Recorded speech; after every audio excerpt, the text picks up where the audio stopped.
क्या आपको पता है, महाशिवरात्रि की रात को सिर्फ 10 मिनट की एक गुप्त तांडव क्रिया आपके शरीर की एक एक नस को बिजली की तरह चमका सकती है।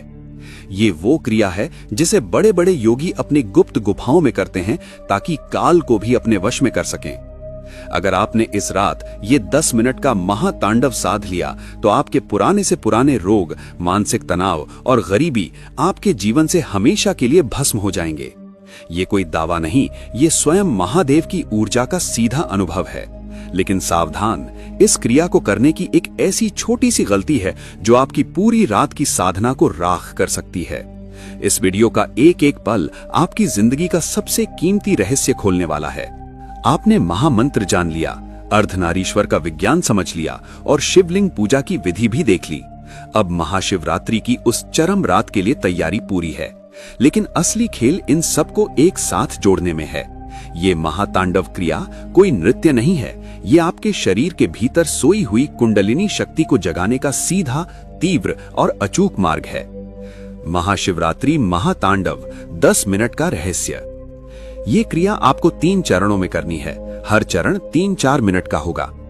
पहला चरण, शिव जागरण, दी अवेकनिंग। महाशिवरात्रि की रात को ठीक मध्य रात्रि या जब आप सबसे ज्यादा ऊर्जावान महसूस करें तो अपनी रीढ़ की हड्डी सीधी करके वज्रासन या सुखासन में बैठें। अपनी आंखों को बंद करें और हथेलियों को घुटनों पर ज्ञान मुद्रा में रखें। अब अपने दाहिने हाथ की अनामिका से दाहिने नथुने को बंद करें और बाएं नथुने से धीरे धीरे गहरी सांस लें और धीरे धीरे ही छोड़ें। ये चंद्र नाड़ी को सक्रिय करेगा जो आपकी शक्ति को जगाती है। 3-4 मिनट तक यही प्रक्रिया दोहराएं। महसूस करें कि आपके मूलाधार से एक ठंडी ऊर्जा धीरे धीरे ऊपर उठ रही है। दूसरा चरण, शक्ति संचार, द चैनलाइजेशन। पहले चरण के ठीक बाद अब अपने बाएं हाथ की अनामिका से बाएं नथुने को बंद करें और दाहिने नथुने से धीरे धीरे गहरी सांस लें और धीरे धीरे ही छोड़ें। ये सूर्य नाड़ी को सक्रिय करेगा जो आपके शिव को जगाती है। 3-4 मिनट तक यही प्रक्रिया दोहराएं। अब आप महसूस करेंगे कि आपके शरीर के दोनों हिस्सों में ऊर्जा का तीव्र संचार हो रहा है। आपके भीतर गर्मी और ठंडक एक साथ महसूस होगी। ये अर्धनारीश्वर का प्रत्यक्ष अनुभव है। तीसरा चरण, तांडव विस्फोट, द ब्लास्ट। अब दोनों नथुनों से सामान्य रूप से सांस लें। अपनी जीभ को तालू से सटा लें, खेचरी मुद्रा का प्रारंभिक रूप, और अपनी आंखों की पुतलियों को ऊपर की ओर घुमाकर भवों के बीच टिका दें, शांभवी मुद्रा। अब अपनी नाभि से एक गहरी ओम की ध्वनि को उठते हुए महसूस करें और उसे पूरे जोर से बाहर निकालें। ओम की ध्वनि को 7 बार दोहराएं। हर ओम के साथ कल्पना करें कि आपके शरीर से सारे रोग, तनाव और नकारात्मकता बाहर निकल रही है। इस समय आपका शरीर हल्का सा झटके ले सकता है, घबराएं नहीं। ये ऊर्जा का शुद्धिकरण है। ये आपका अपना महातांडव है। सबसे बड़ी गलती जो आपकी पूरी रात की साधना को राख कर सकती है, वो जो शवासन वाली बात मैंने कही थी, उसे केवल एक आराम मत समझना। शास्त्रों के अनुसार जब तुम इस महातांडव क्रिया को करते हो तो तुम्हारे भीतर प्राण शक्ति का घर्षण होता है। जैसे बिजली के तारों में जब हाई वोल्टेज करंट दौड़ता है तो तार गर्म हो जाते हैं, वैसे ही इस क्रिया से तुम्हारी नाड़ियां गर्म हो जाती हैं। अगर तुम क्रिया के तुरंत बाद उठकर चलने फिरने लगे या किसी से बात करने लगे तो वो ऊर्जा बिखर जाएगी। इसे तंत्र शास्त्रों में शक्ति क्षरण कहा गया है। स्नायु तंत्र पर प्रभाव। विज्ञान कहता है कि जब तुम गहरी सांसों और कुंभक यानी सांस रोकना का प्रयोग करते हो तो तुम्हारा सिंपैथेटिक नर्वस सिस्टम सक्रिय हो जाता है। शवासन उसे वापस संतुलित यानी होम्योस्टैसिस करने का समय देता है। अगर तुम तुरंत उठे तो तुम्हें चक्कर आना या लंबे समय तक चिड़चिड़ापन महसूस हो सकता है। ऊर्जा का ग्राउंडिंग। शास्त्रों में लिखा है कि जागृत ऊर्जा को शरीर के चक्रों में सील्ड करना पड़ता है। शवासन के दौरान तुम्हारी ऊर्जा सहस्रार से वापस हृदय और नाभि चक्र की ओर एक संतुलित लय में बहती है। यदि तुम नहीं रुके तो वो ऊर्जा तुम्हारे मस्तिष्क के ऊपरी हिस्से में ही फंस जाएगी, जिससे तुम्हें आध्यात्मिक अहंकार या भ्रम पैदा हो सकता है। तुम खुद को भगवान समझने की गलती कर सकते हो, जो कि पतन का पहला रास्ता है। मुद्रा का टूटना। तुमने जो शांभवी और खेचरी लगाई थी उसका प्रभाव तुम्हारे रक्तचाप पर पड़ता है। शवासन उस दबाव को पूरे शरीर में समान रूप से बांटता है। लेकिन क्या तुम जानते हो कि इस 10 मिनट की क्रिया के बाद जब तुम बिस्तर से उठोगे तो तुम्हारी दृष्टि में एक ऐसा बदलाव आएगा जो तुम्हें आम इंसानों से अलग कर देगा। उस समय तुम्हारी आंखों में वो शक्ति होती है कि तुम जिस चीज पर नजर डालोगे वो तुम्हारी ओर आकर्षित होने लगेगी। इसे त्राटक सिद्धि का एक प्रारंभिक अंश कहा जाता है। पर यहां एक और बहुत गहरा रहस्य है।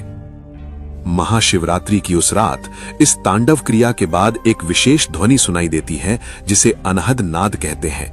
अगर तुमने उस ध्वनि को नहीं सुना तो समझ लेना कि तुम्हारी क्रिया अभी कच्ची है, और अगर तुमने उसे सुन लिया तो उसके बाद तुम्हें एक गुप्त भोग लगाना पड़ता है।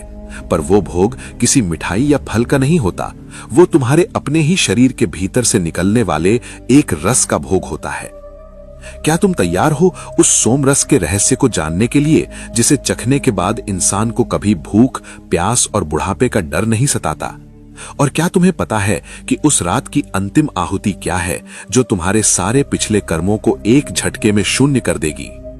असली सस्पेंस तो अब शुरू होता है, क्योंकि अभी हमने सिर्फ शक्ति को जगाया है, उसे शिव के चरणों में समर्पित करना अभी बाकी है। और उस समर्पण की जो विधि है वो इतनी गुप्त है कि उसे सार्वजनिक रूप से बोलने से पहले मुझे तुमसे एक वज्र संकल्प चाहिए। क्या तुम्हारी आत्मा उस परम शून्य में उतरने के लिए तैयार है, या तुम अभी भी सिर्फ चमत्कारों के पीछे भाग रहे हो? अगर तुम्हारी नीयत सिर्फ जादू देखने की है तो महादेव के इस दरबार से वापस लौट जाओ, क्योंकि यहाँ तमाशा नहीं, कायाम कल्प होता है। जो अब मैं बताने जा रहा हूं वो उस ब्रह्मरंध्र के द्वार की आखिरी चाबी है जिसे योगियों ने हजारों सालों से छुपा कर रखा है। जब सुबह के 3 से 6 बजते हैं, जिसे हम ब्रह्म मुहूर्त कहते हैं, उस समय ब्रह्मांड की प्राण शक्ति तुम्हारे कपाल अर्थात सिर के ऊपरी हिस्से पर सबसे ज्यादा दबाव डालती है। उस वक्त अगर तुमने वो जालंधर बंध और महाबंध नहीं लगाया तो जो सोम रस तुमने रात भर की तांडव क्रिया से कमाया है वो गुरुत्वाकर्षण के कारण वापस नीचे गिर जाएगा और तुम्हारे काम केंद्रों में जाकर काम वासना की अग्नि को और भड़का देगा। यही कारण है कि कई लोग साधना तो करते हैं लेकिन अगले दिन वे पहले से ज्यादा वासना और गुस्से से भर जाते हैं। वे ऊर्जा को ऊपर रोकना नहीं जानते। कुबेर की चाबी और उस डर की बलि। अब समझो उस आर्थिक चुंबकीय शक्ति का रहस्य। तुम अक्सर सोचते हो कि साधना करने वाले फकीर क्यों रह जाते हैं, क्योंकि वे जानते नहीं कि उस ऊर्जा को भौतिक जगत में प्रोजेक्ट कैसे करना है। जब तुम्हारा आज्ञा चक्र महाशिवरात्रि की रात को सक्रिय होता है तो तुम्हारी इच्छा शक्ति अर्थात विल पावर एक लेजर बीम की तरह हो जाती है। कुबेर का खजाना कहीं बाहर नहीं, तुम्हारे इसी आकर्षण में छिपा है। पर इसके लिए तुम्हें उस डर की बलि देनी होगी कि अगर पैसा आया तो मेरी भक्ति कम हो जाएगी। यही डर दरिद्रता का कारण है। शास्त्रों में महादेव को राज राजेश्वर कहा गया है, यानी राजाओं के भी राजा। एक अजय योद्धा दरिद्र नहीं हो सकता। तुम्हें उस रात अपनी उस गरीब मानसिकता की आहुति देनी होगी और ब्रह्मांड को यह संकेत देना होगा कि तुम ऐश्वर्य को संभालने के पात्र बन चुके हो। वो गुप्त मुद्रा बंध और अंतिम रहस्य। जैसे ही सूर्य की पहली किरण धरती को छुए, तुम्हें अपनी दोनों मुट्ठियों को कसकर बंद करना है और अपनी जीभ को वापस सामान्य स्थिति में लाकर एक बार जोर से हुम की ध्वनि निकालनी है। ये ध्वनि उस अमृत को तुम्हारे पूरे नर्वस सिस्टम में फ्रीज कर देती है। इसके बाद तुम जो भी काम करोगे उसमें तुम्हारी जीत निश्चित होगी। तुम जो बोलोगे वो पत्थर की लकीर बन जाएगा। लेकिन यहां एक ऐसी अदृश्य बाधा है जो तुम्हें इस सब के बाद भी गिरा सकती है। एक ऐसा शत्रु जो तुम्हारे अपनों के रूप में या तुम्हारी अपनी पुरानी यादों के रूप में महाशिवरात्रि के ठीक अगले दिन तुम्हारे सामने खड़ा होगा। अगर तुमने उस शत्रु को नहीं पहचाना तो ये सारी सिद्धियां, सारा ऐश्वर्य और सारा सोमरस पल भर में जहर बन जाएगा। क्या तुम जानना चाहते हो कि वो गुप्त शत्रु कौन है जो तुम्हारी इतनी बड़ी तपस्या को लूटने के लिए घात लगाकर बैठा है, और कैसे उस शत्रु को पहचानकर उसे अपना दास बनाना है? क्योंकि असली शिवत्व वही है जो विष को पीकर भी नीलकंठ बना रहे, न कि विष से मर जाए। क्या तुम उस अंतिम महासंग्राम के लिए तैयार हो जो महाशिवरात्रि की अगली सुबह तुम्हारे मन के भीतर शुरू होने वाला है? वो गुप्त शत्रु कोई बाहर का इंसान नहीं है, वो है तुम्हारा अपना अहंकार और सूक्ष्म आलस्य। महाशिवरात्रि की अगली सुबह जब तुम सोकर उठोगे तो तुम्हारा मन तुमसे कहेगा, तूने बहुत बड़ी साधना कर ली, अब तू बाकी लोगों से श्रेष्ठ है। यही वो जहर है जो तुम्हारे सोम रस को राख कर देता है। जैसे ही तुम्हारे भीतर ये भाव आया कि मैं कुछ हूं, तुम्हारा सीधा संपर्क उस शिव तत्व से टूट जाता है।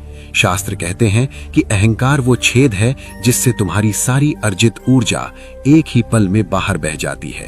अंतिम महासंग्राम, स्वयं से युद्ध। उस सुबह तुम्हारा मन तुम्हें पुरानी आदतों की ओर खींचेगा। वो कहेगा कि एक दिन की ढील देने में क्या बुराई है। लेकिन याद रखना, एक अजय योद्धा वही है जो जीत के बाद सबसे ज्यादा सतर्क रहता है। वो शत्रु तुम्हारी स्मृति के रूप में आएगा।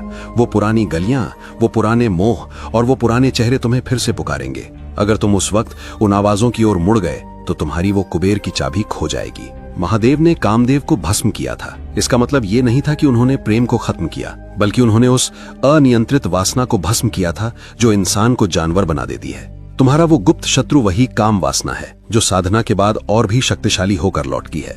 क्योंकि अब तुम्हारे पास ऊर्जा ज्यादा है, इसलिए तुम्हारी वासना भी अब हाई वोल्टेज होगी। अगर तुमने उसे रुद्र भाव से नियंत्रित नहीं किया तो तुम अपनी ही बनाई ऊर्जा की आग में जल जाओगे। शत्रु को दास बनाने की विधि, इस शत्रु को खत्म नहीं करना है, इसे अपना दास बनाना है। जब भी मन विचलित हो तो उस ऊर्जा को वापस अपने हृदय चक्र पर ले आओ और महादेव से कहो, ये शक्ति आपकी है और ये मन भी आपका है। जैसे ही तुम समर्पण करते हो, वो अहंकार का शत्रु तुम्हारा सबसे बड़ा सेवक बन जाता है। वो तुम्हें और भी ऊंची साधना की ओर धकेलने लगता है। लेकिन क्या तुम जानते हो कि इस महासंग्राम के बाद एक ऐसी दिव्य शांति आती है जिसे तुरीय अवस्था कहते हैं। उस अवस्था में पहुंचते ही तुम्हें शब्दों की जरूरत नहीं पड़ती। तुम्हारी मौजूदगी मात्र से लोगों के काम बनने लगते हैं। पर उस अवस्था तक पहुंचने के लिए तुम्हें एक अंतिम द्वार पार करना होगा जिसे वैराग्य का द्वार कहते हैं। क्या तुम तैयार हो उस रहस्य को जानने के लिए कि कैसे संसार के सारे ऐश्वर्य के बीच रहकर भी तुम पूरी तरह मुक्त रह सकते हो? और क्या तुम्हें पता है कि महाशिवरात्रि के ठीक 24 घंटे बाद तुम्हारे शरीर में एक ऐसा बदलाव आता है जिसे विज्ञान भी आज तक नहीं समझा पाया।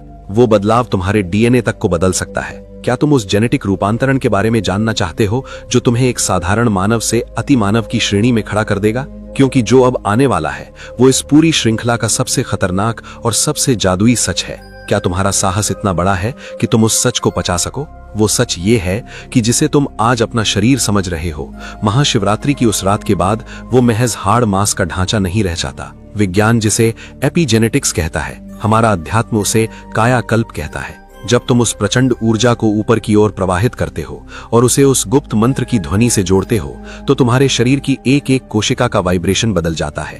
तुम्हारे डीएनए की वे परतें जो अब तक सुप्त पड़ी थीं, वे अचानक अनलॉक होने लगती हैं। यही वो क्षण है जब तुम एक साधारण मानव की सीमाओं को तोड़कर अति मानव की श्रेणी में कदम रखते हो। इसका प्रमाण तुम्हें अपनी बुद्धि में दिखेगा। तुम्हारी याददाश्त इतनी तीव्र हो जाएगी कि तुम उन चीजों को भी याद कर पाओगे जिन्हें तुमने वर्षों पहले बस एक बार देखा था। तुम्हारी निर्णय लेने की क्षमता इतनी सटीक होगी कि लोग उसे चमत्कार कहेंगे, लेकिन असल में वो तुम्हारे जागृत डीएनए का खेल होगा।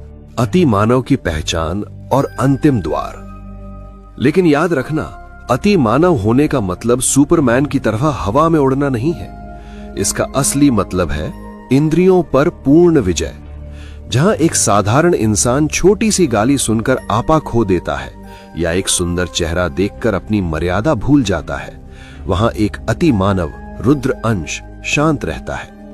उसकी शांति ही उसकी सबसे बड़ी शक्ति बन जाती है। उस समय तुम्हारी उपस्थिति मात्र से तुम्हारे आसपास का वातावरण पवित्र होने लगता है। बीमार लोग तुम्हारी ऊर्जा के दायरे में आते ही बेहतर महसूस करने लगते हैं। पर अब यहां से उस वैराग्य के द्वार का रहस्य शुरू होता है। जब तुम्हारे पास इतनी शक्तियां आ जाती हैं, जब तुम्हारा शरीर और मस्तिष्क इतना उन्नत हो जाता है, तब माया तुम्हें अपना ब्रह्मास्त्र दिखाती है। वो तुम्हें यह महसूस कराएगी कि अब तो तुम भगवान बन गए हो, अब तुम्हें किसी की जरूरत नहीं। यहीं पर 99% साधक अपनी उस जादुई शक्ति को खो देते हैं। महाशिवरात्रि के ठीक 24 घंटे बाद जब तुम्हारा डीएनए बदल चुका होता है, तब तुम्हें एक गुप्त विसर्जन करना पड़ता है। यह विसर्जन किसी वस्तु का नहीं, बल्कि उस कर्ता भाव का है कि मैंने कुछ किया है। शास्त्रों में इसे शिवा अर्पण कहा गया है। अगर तुमने उस ऊर्जा को समर्पित नहीं किया तो वो तुम्हारे भीतर दाह यानी जलन पैदा कर देगी, जिससे तुम्हें अनिद्रा और घबराहट हो सकती है। लेकिन क्या तुम जानते हो कि इस समर्पण के बाद जो अंतिम बीज तुम्हारे भीतर फूटता है वो तुम्हें इस संसार के चक्र, लाइफ एंड डेथ से हमेशा के लिए मुक्त कर सकता है? और क्या तुम्हें पता है कि उस रात के बाद तुम्हारी आवाज में एक ऐसा नाद पैदा होता है कि तुम जो भी शब्द बोलोगे वो ब्रह्मांड में एक आदेश की तरह गूंजेगा? उस वाणी सिद्धि का रहस्य और वो एक शब्द जिसे बोलने मात्र से प्रकृति तुम्हारे सामने नतमस्तक हो जाती है, क्या तुम उस शब्द को सुनने का साहस रखते हो? क्योंकि उस शब्द को जानने के बाद तुम फिर कभी वो पुराने तुम नहीं रहोगे। क्या तुम तैयार हो अपने पुराने अस्तित्व की आहुति देकर उस नए जन्म को स्वीकार करने के लिए? नए जन्म को स्वीकार करने का अर्थ है पुराने तुम की मृत्यु। जिस पल तुम उस वैराग्य के द्वार को पार करते हो, तुम्हारी पहचान, तुम्हारे डर और तुम्हारी सीमाएं सब उस महाशिवरात्रि की अग्नि में स्वाहा हो जाती हैं। अब जो जन्म लेता है वो अति मानव है जिसकी वाणी में वाक सिद्धि का निवास होता है। वाणी सिद्धि और वो एक शब्द का रहस्य। शास्त्र कहते हैं कि जब साधक का डीएनए जागृत होता है और उसका सोम रस आज्ञा चक्र पर स्थिर हो जाता है, तब उसकी जिह्वा यानी जीभ पर सरस्वती का वास हो जाता है। उस समय वो जो भी बोलता है वो केवल शब्द नहीं होते, वे ब्रह्मांडीय कंपन होते हैं। वो एक शब्द जिसे बोलने मात्र से प्रकृति तुम्हारे सामने नतमस्तक हो जाती है, वो शब्द कोई नया मंत्र नहीं है, बल्कि वही पुराना ओम है, लेकिन एक विशेष आवृत्ति पर। जब तुम अपने जागृत डीएनए के साथ नाभि से उस ओम का उच्चारण करते हो, तो वो तुम्हारे शरीर के चारों ओर एक ऐसा स्केलर वेव पैदा करता है जिसे कोई भी बाधा रोक नहीं सकती। तुम किसी बीमार व्यक्ति से कह दो स्वस्थ हो जाओ, तो वो स्वस्थ होने लगेगा। तुम अपने व्यापार से कह दो वृद्धि करो, तो वो बढ़ने लगेगा। लेकिन सावधान, ये शक्ति तुम्हें इसलिए नहीं दी गई कि तुम अपनी छोटी छोटी इच्छाएं पूरी करो। अगर तुमने इसे तुच्छ कामों में खर्च किया तो ये वाणी सिद्धि विदा हो जाएगी। नए जन्म के बाद का धर्म। इस नए जन्म में तुम्हारा केवल एक ही धर्म है, लोक कल्याण। महादेव ने विष इसलिए पिया था ताकि संसार जीवित रह सके। तुम्हें भी अपनी इस बढ़ी हुई ऊर्जा का उपयोग दूसरों के जीवन से अंधकार मिटाने के लिए करना होगा। तुम्हारी आंखें अब केवल देखेंगी नहीं, वे आशीर्वाद देंगी। तुम्हारे हाथ केवल काम नहीं करेंगे, वे ऊर्जा का संचार करेंगे। पर यहां एक अंतिम चेतावनी है जो स्वयं नंदी ने शिव के गणों को दी थी। जब इंसान इस स्तर पर पहुंचता है तो ब्रह्मांड उसकी परीक्षा लेने के लिए उसके सामने अष्ट सिद्धियों का ढेर लगा देता है। वो तुम्हें लुभाएगा। अणिमा, महिमा, गरिमा जैसी शक्तियां तुम्हारे चरणों में होंगी, लेकिन याद रखना, अगर तुम इन शक्तियों के खेल में रुक गए तो तुम शिव तक कभी नहीं पहुंच पाओगे। तुम बस एक सिद्ध पुरुष बनकर रह जाओगे, मुक्त आत्मा नहीं। क्या तुम तैयार हो उन सिद्धियों को भी ठोकर मारने के लिए? क्या तुम तैयार हो उस शून्य में विलीन होने के लिए जहां न तुम अतिमानव हो, न तुम सिद्ध हो, बस तुम वो हो, वो स्थिति जिसे उपनिषदों ने तत्वमसि कहा है कि तुम ही वो हो। महाशिवरात्रि की अगली सुबह जब तुम अपनी आंखें खोलोगे तो तुम पाओगे कि पूरा संसार तुम्हारा अपना ही विस्तार है। अब कोई दुश्मन नहीं बचेगा, क्योंकि तुम हर जगह खुद को ही देखोगे। यही वो अंतिम रूपांतरण है। लेकिन क्या तुम्हें पता है कि इस स्थिति को स्थायी कैसे रखना है? क्योंकि कई लोग इस शिखर पर पहुंचकर फिर से नीचे गिर जाते हैं। वो कौन सी एक छोटी सी साधना है जिसे तुम्हें जीवन भर सिर्फ 1 मिनट रोज करना है ताकि तुम्हारा ये नया जन्म कभी पुराना ना पड़े? और क्या तुम जानते हो कि इस महायात्रा का अंत कहां होता है? असली अंत वो है जहां से अनंत शुरू होता है। क्या तुम उस अनंत के पहले कदम को जानने के लिए तैयार हो? क्योंकि अब मैं उस रहस्य की ओर बढ़ रहा हूं जिसे आज तक किसी कैमरे या माइक पर रिकॉर्ड नहीं किया गया है। क्योंकि जो रहस्य अब मैं खोलने जा रहा हूं उसे शब्दों में बांधना असंभव है। इसे केवल अनुभव किया जा सकता है। वो रहस्य जो आज तक किसी माइक या कैमरे की पकड़ में नहीं आया, वो है हृदय का अनहद विस्फोट। जब तुम्हारी वाणी सिद्ध हो जाती है और डीएनए जागृत हो जाता है, तब तुम्हारी आत्मा एक ऐसी स्थिति में पहुंचती है जहां तुम्हें किसी मंत्र या मुद्रा की भी जरूरत नहीं रह जाती। उस समय तुम्हारी धड़कन खुद ओम का जाप करने लगती है। इसे शास्त्रों में अजपा जाप कहा गया है, यानी बिना जपे ही जाप का होना। उस स्थिति में तुम चाहे सो रहे हो, खा रहे हो या किसी से बात कर रहे हो, तुम्हारे भीतर वो महातांडव और वो शांति एक साथ चलती रहती है। वो 1 मिनट की गुप्त साधना। अब उस 1 मिनट की साधना को समझो जो इस पूरी ऊर्जा को तुम्हारे भीतर सदा के लिए लॉक कर देगी। महाशिवरात्रि के बाद हर सुबह उठते ही बिना किसी से एक शब्द बोले अपनी आंखों को बंद करो और अपने दाहिने हाथ को अपने हृदय यानी हार्ट पर रखो। बस 1 मिनट के लिए महसूस करो कि तुम्हारे हृदय की हर धड़कन के साथ शिव शब्द पूरे शरीर में रक्त की तरह दौड़ रहा है। ये हृदय न्यास की एक ऐसी विधि है जो तुम्हें अहंकार के उस गुप्त शत्रु से बचाकर रखेगी और तुम्हारी शक्तियों को कभी क्षीण नहीं होने देगी। अनंत की शुरुआत। यहां तुम्हारी यात्रा खत्म नहीं होती, यहां से तो अनंत की शुरुआत होती है। अब तुम वो व्यक्ति नहीं रहे जो किस्मत के भरोसे बैठा था। अब तुम वो हो जो अपनी किस्मत खुद अपनी उंगलियों से लिख रहा है। अब तुम वो अजय योद्धा हो जिसके लिए हार और जीत दोनों महादेव का प्रसाद है। पर चलते चलते एक अंतिम चेतावनी सुन लो। ये ज्ञान तुम्हें मिल गया है, अब ये तुम्हारी जिम्मेदारी है। अगर तुमने इसे केवल अपने तक सीमित रखा तो ये स्थिर होकर पत्थर बन जाएगा, लेकिन अगर तुमने इसे सही पात्रों तक पहुंचाया तो ये अमृत की तरह बढ़ता रहेगा। क्या तुम जानते हो कि महाशिवरात्रि की उस रात के बाद जब तुम पहली बार किसी की आंखों में देखोगे तो उस व्यक्ति के जीवन में क्या बदलाव आएगा? और क्या तुम्हें पता है कि वो एक संकेत क्या है जो महादेव तुम्हें स्वयं देंगे कि तुम्हारी ये पूरी साधना स्वीकार हो चुकी है? वो संकेत कोई सपना नहीं होगा, वो एक ऐसी भौतिक घटना होगी जो तुम्हारे ठीक सामने घटेगी। अगर तुम उस संकेत को पहचानना चाहते हो और इस महायात्रा के अगले पड़ाव शून्य से अनंत तक के बारे में जानना चाहते हो तो अब समय आ गया है खुद को पूरी तरह समर्पित करने का। और उन सभी रहस्यों को आपस में जोड़ते हुए तुम्हें यह समझना होगा कि महादेव की भक्ति कोई टुकड़ों में बटी हुई चीज नहीं है। आज तुमने इस महामंत्र और तांडव क्रिया के उस गुप्त शिखर को छू लिया है जहां से तुम्हारी चेतना का नया जन्म होता है। लेकिन याद रखना, यह महल तभी खड़ा रहेगा जब इसकी नींव मजबूत होगी। अगर तुमने अभी तक मेरी वो पिछली वीडियोस नहीं देखी हैं जहां मैंने शिवलिंग पर जल चढ़ाने के पीछे के उस अचूक विज्ञान को समझाया है कि क्यों सोम सूत्र को नहीं लांघना चाहिए और क्यों बम बम की ध्वनि तुम्हारे तंत्रिका तंत्र को झकझोर देती है, तो इस मंत्र की शक्ति को तुम पूरी तरह संभाल नहीं पाओगे। और उससे भी जरूरी है अर्धनारीश्वर का वो सत्य जिसे मैंने अपनी पिछली वीडियो में विस्तार से बताया है। जब तक तुम अपने भीतर की स्त्री और पुरुष ऊर्जा इडा और पिंगला को एक करना नहीं सीखोगे तब तक ये महातांडव तुम्हारे भीतर घटित नहीं होगा। इसलिए इस वीडियो को देखने के बाद तुरंत जाकर उन कड़ियों